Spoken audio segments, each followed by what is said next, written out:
everyone, my name is Nautica Caswell with the Emerald Coast Children's Advocacy Center, and today I'm here to talk to you guys about your responsibility as a mandated reporter. I also want to give you a little information about child abuse and things that you can look for as we get this school year started again.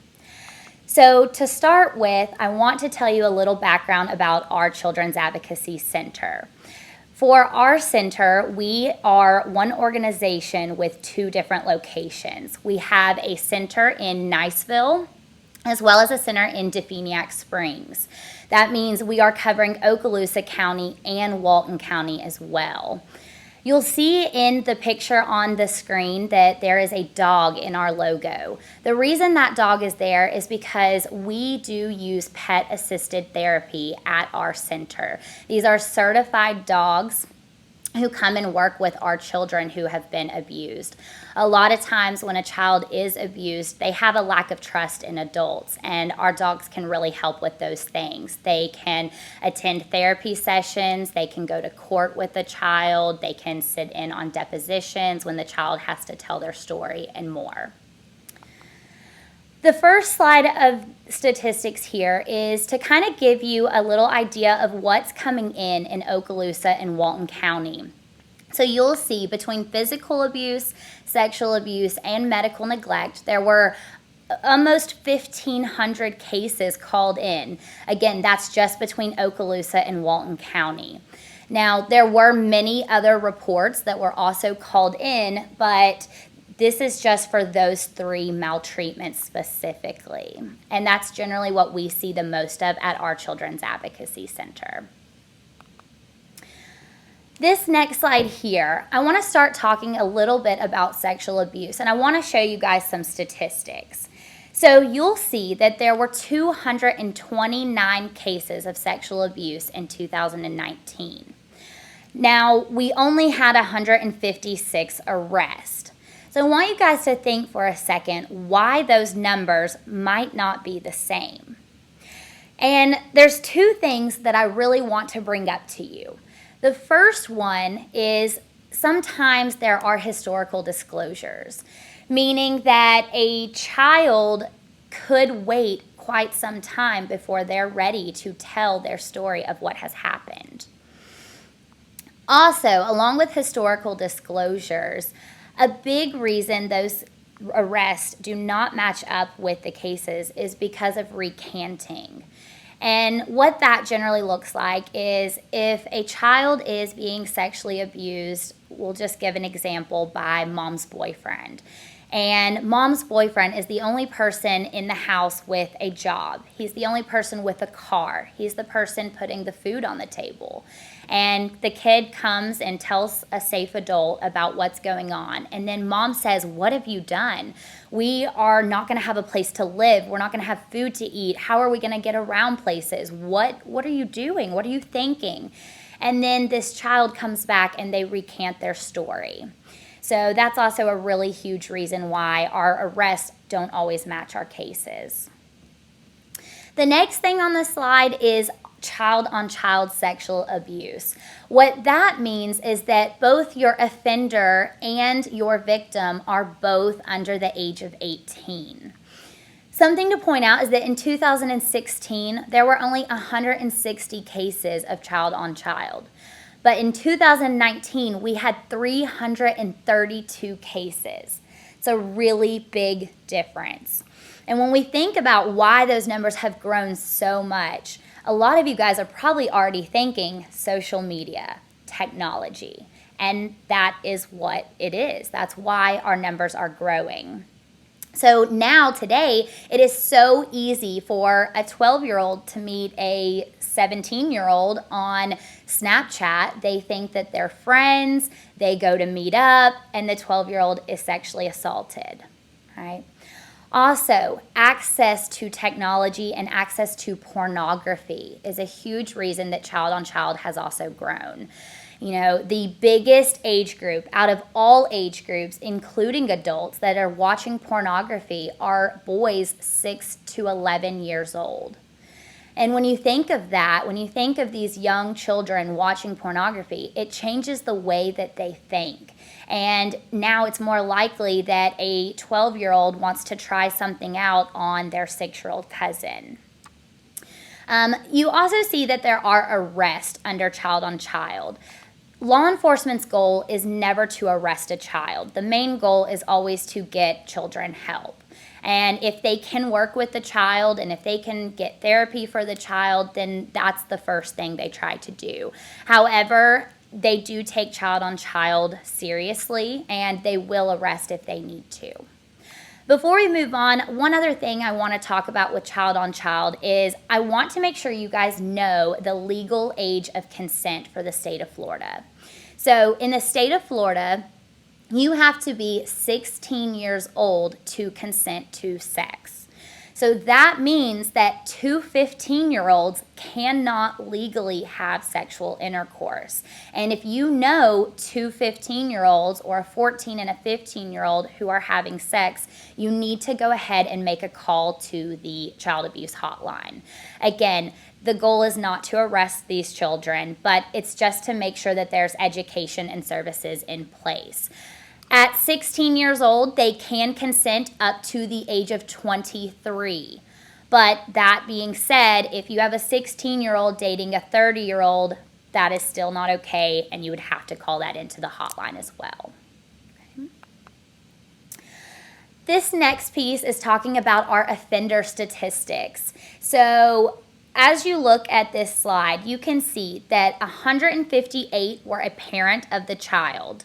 28 were another relative to the child.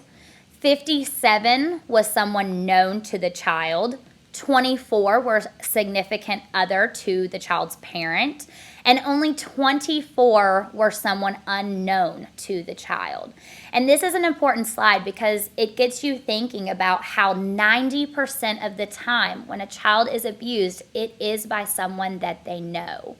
And I want you guys to always remember that when you have kids come to you and talk to you about abuse, it is so rare that a child would lie about something like that. It is such a small percentage. So you want to make sure that you believe these kids when they talk to you and that you know abuse knows no boundaries. Right? So what is mandatory reporting? What are we here talking about, right? This is the PENN state bill, and every state has one. For the state of Florida, ours went into effect in 2012, and it made it mandatory that anyone in the state of Florida, 18 or older, must report suspected child abuse. And it is a third-degree felony if you suspect child abuse and do not make a report. This is the first part of the mandatory reporting statute. This part is very important because it reminds you that even if you just have a reasonable cause to believe or to suspect that it's going on, that you have to make a report. This is part B of the mandatory reporting statute. This is in here to remind you that your call shall be made immediately or as immediate as possible. It's not something that if a child discloses to you at 8 o'clock in the morning, we don't want to wait until 2 in the afternoon when it's time to go home. This is something that shall be made as immediate as possible. And that's really important too, because if you have a child who is going home to an abusive situation, if you make a call at 9:30 in the morning, you might have an investigator coming out to see that kid before they ever have to go home, and it could keep them from going back to that dangerous situation. All right, now, a child discloses information to you that needs reported to the hotline. What should you do? These are the 3 ways that you can report child abuse. I've already talked about calling the hotline. This is the number for the child abuse hotline. You can also fax in a report and make a web report as well. All three of these work. All three of these cover you. I will say, though, that if something is immediate, if you are afraid of that child going home, it is best to go ahead and make a phone call. That's usually the easiest way to get an investigator out quickly. Information for the hotline. When you call the hotline, they just want as much information as you possibly have. So give them the child's name. If the child told you who the perpetrator, who the offender was, go ahead and give them that information. You want to tell them exactly what the child told you. If you happen to know the child's birthday, if you know that if they have siblings, if you know who their parents are, just give them as much as you possibly have. However, if you don't have all the information, if all you know is the child's name and what they told you and what class they're in, that is okay. Please do not ever let it stop you from making a call, even if you don't have it all, but you do want to give as much as you have. Also, definitely leave an after-hours phone number when you call the hotline. So we don't want to leave our school phone number because sometimes investigators have to go out after school hours, and we want to make sure that they have a way to follow up if something wasn't translated through the hotline. Another thing to point out is that whoever has the first-hand knowledge does need to be the person making the call. So if a child comes to you and you want to talk to your guidance counselor about it and you want to talk to your SRO about it, that is totally okay if you make that decision to do that. However, it still needs to be you that makes that call. And when you're talking to the person on the hotline, you can tell them, I did tell my guidance counselor about it, I did tell my SRO about it, and now all three of you are legally covered. But as long as it's the person with the first-hand knowledge making the call, then you're good. Also, definitely keep a record for yourself. After you make a call to the hotline, the person on the hotline will give you their name and badge number. You can just write that down on a piece of paper along with the child's name and the date, and that will be good to keep for your records. If you fax or do a web report, you won't get a name or badge number, but you can print out the last page of the report and put the child's name and the date on it as well. Okay, after a child tells you this information, they've disclosed abuse to you, how should you act around the child? Okay, this is important because if a child discloses to you, you definitely want to thank the child for coming to you. As I said earlier, historical disclosures are common. It's really hard for a child to come forward about these things. So it's important that you thank them for trusting you with this important information. I'm not going to tell you to give this child special treatment, but you do want to be understanding and patient with this child. All right, what is mandatory to report to the child abuse hotline? And this is where I want to give you guys some information about abuse. These are all the things that are mandatory to be reported to the hotline. So we're going to talk just a little bit about some of these different types of abuse. The first one we're going to talk about is physical abuse. And physical abuse is the infliction of a non-accidental injury on a child. This is what you guys will see the most of. This is where you will see the bruises. You might see burns, bite marks, scratches, possibly a broken bone, these different things, right? These are the things you'll visually see most of. And when you're looking at physical abuse, there are questions to consider. So you want to ask yourself, how many injuries does the child have? Where are these injuries located at?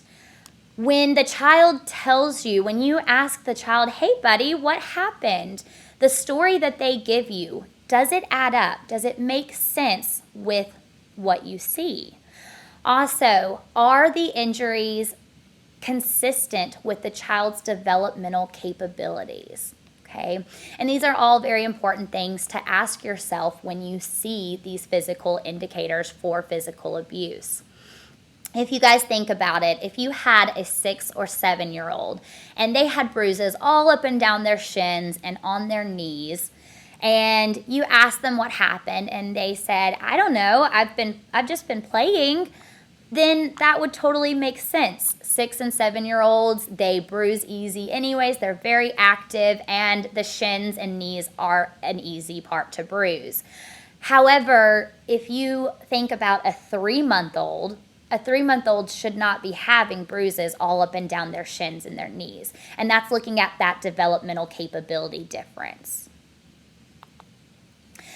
Along with the things that you can see visually with physical abuse, a lot of times children who are chronically physically abused also come with behavioral and emotional indicators. This is where you might see a child who could be very self-destructive, one who is very aggressive, who never wants to go home. They're always running away when it's that time of the day. Maybe a child who is wary of adult contact or is wearing inappropriate clothing for the weather. So normally this child is wearing shorts and a t-shirt because it's 85 degrees outside, and then the next day they're wearing a sweatshirt and pants and they're completely covered, and maybe it's not cold in the classroom, and it just doesn't really add up. Sometimes these things can be signs that something more is going on. This is the Florida statute for abuse.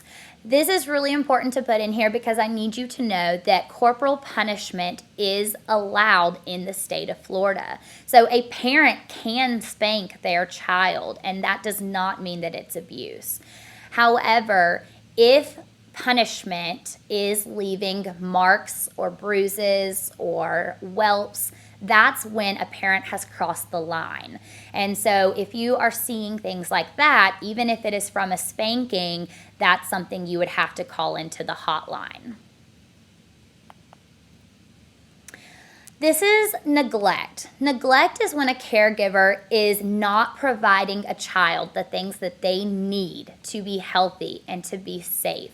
Neglect does cover a lot of things. You can see that it covers a lack of supervision. It includes exposure to domestic violence.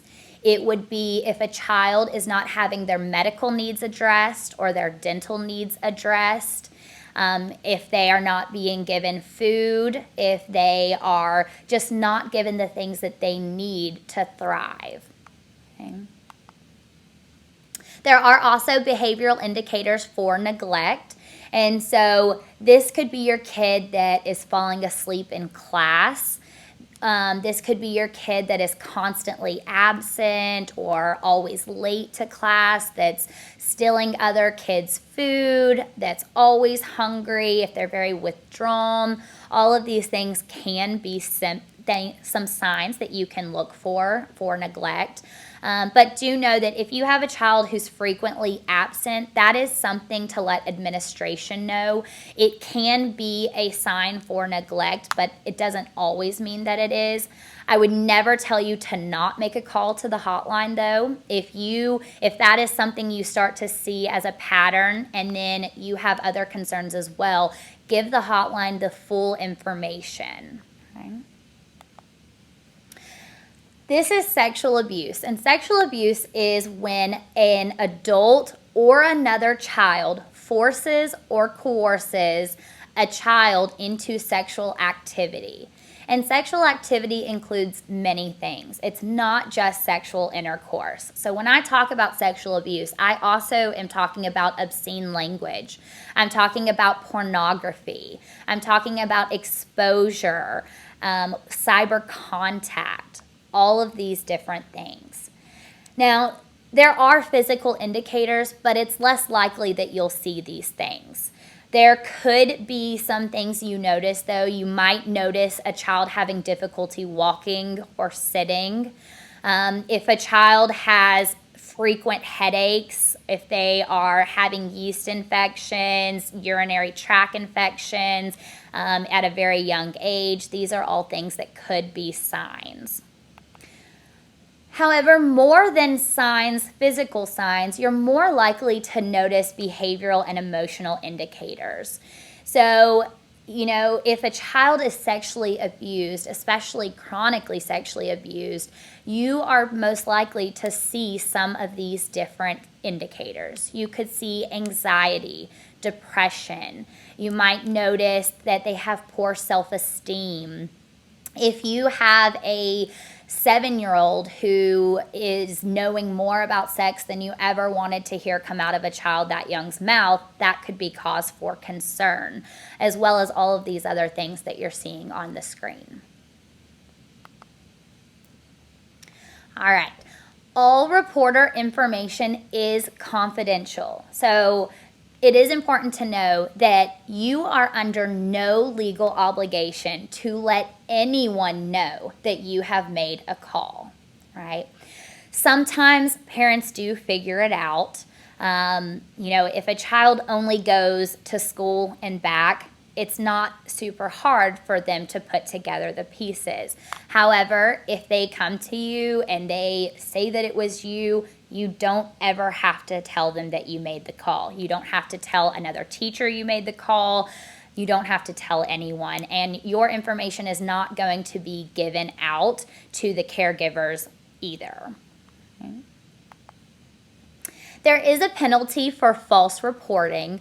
And by false reporting, I don't mean that you made a call, an investigator went to check it out, and there was no abuse.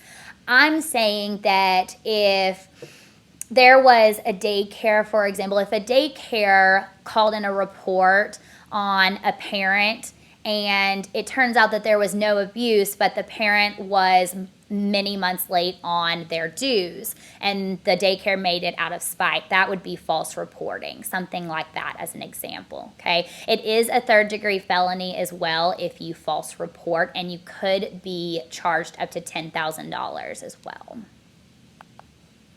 There is immunity for good faith reporting, though, so if you ever make a call in good faith, you truly believe there could be something going on, that a child might not be safe, you are covered legally. And nobody can harass you, no one can sue you. If any of those things are happening, you would want to reach out to law enforcement because you are covered from that.